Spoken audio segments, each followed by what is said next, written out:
அறிந்தவன் அறிய நெஞ்சில் ஒரு துளி வஞ்சம் இல்லை. அவனன்று எனக்கு வேறு ஆறுதல் இல்லை.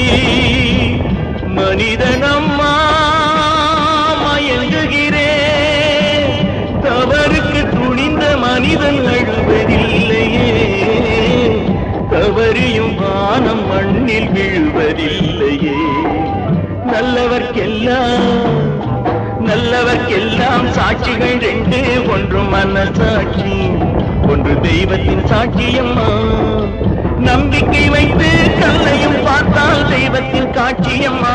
அதுதான் உள்ளத்தின் காட்சியம்மா, அதுதான் உண்மைக்கு சாட்சியம்மா.